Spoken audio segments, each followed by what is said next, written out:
So I've been meaning to do this video earlier, and I got a comment a couple of weeks ago about drum fills and scratch sounds that you can obviously drop into your beats once in a while just to make them more interesting, maybe lead into a drop or something like that. So that's what I'm going to talk about today. I'm going to talk about, kind of what drum sounds you should include, maybe a couple of toms and a couple of different patterns that you could use.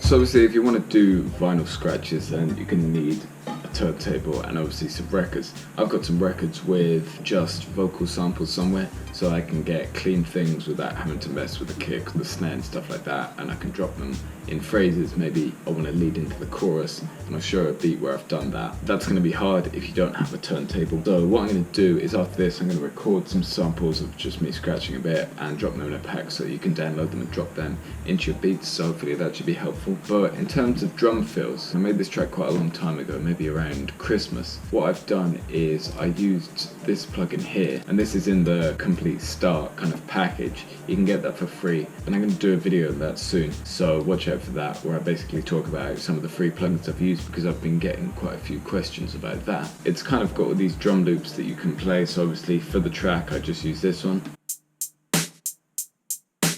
And then made the kick separate because I wanted to put a different kind of EQ on it and maybe a bit of compression. But then here, at the very end, you've also got individual notes. And so when I'm making a drum loop, I'm thinking basically in layers. See how here, obviously I've got layers to make a full beat. I just want layers to make a full drum fill. So I'm thinking I'm gonna have the snare as one layer, hi-hat as one layer, longer hi-hat as another, and then snare and cymbal as the last one, and also I'm layering that with a kick as well. So then I'm thinking, where does the kick want to go? So here I'll kind of start off with a double and then slightly longer. Like that. I kind of want everything to fit. The snare is here and here, so I want that to kind of fit with everything else. And you get the full loop here. And that obviously leads in for a nice drop with the rest of the beat.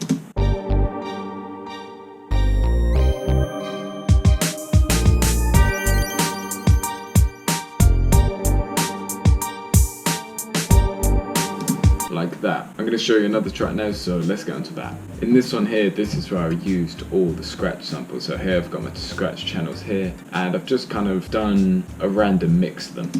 Bring it on! So I've put a break in the music, and I've now put in these scratches to kind of fill it out. Bring it on! Here I do the same again. If we open these scratch channels again, I've got just this going on. Break it down. What?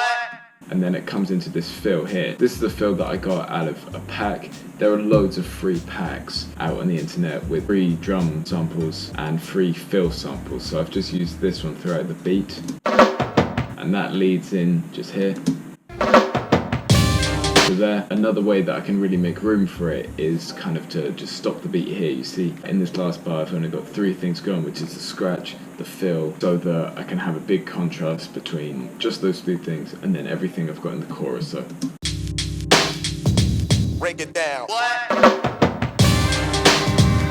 Then obviously I just use the R sound here to break up the chorus, and again there's the contrast, nothing and everything.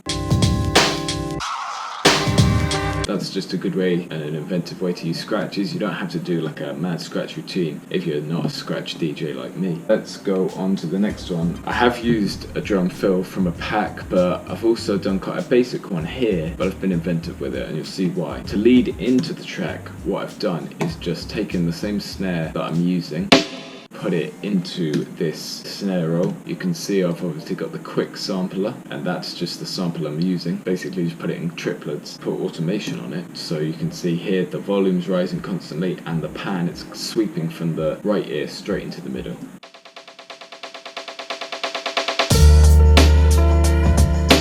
I use another fill from the drum pack that I've got, and I put a phaser on, a stereo delay, to basically just go from each ear, make it sound less flat. Because if I take off that stereo delay, it sounds a bit more kind of less lively. So you can see with the full beat. But then with the stereo delay, it sounds a lot better. You can also get drum fills from maybe the start of songs that you're going to sample from. So I know there's a good drum fill at the start of, you know, that song that Biggie used in his song. Hold on, let me get it up for you. So at the start of this song, California My Way, there's a good drum fill, so check this out. I might use that in a beat soon. You can resample fills because obviously they're not the main part of the beat. So I hope you found that helpful. Hoped with the pan and stuff like that, it gave you a few inventive ways that you can maybe spice up your drum fills along with phases and stereo delay. As I said, I'll put a couple of scratches in a pack below so that if you don't have a turntable, you can obviously use them. If you haven't already, obviously subscribe and turn the post notifications on so that you never miss a post, because, I mean, you don't want that happening, do you? If you got any questions about this or any other video suggestions that you want me to take a look at, then definitely drop them in the comments below. Thanks for watching. See you in the next one.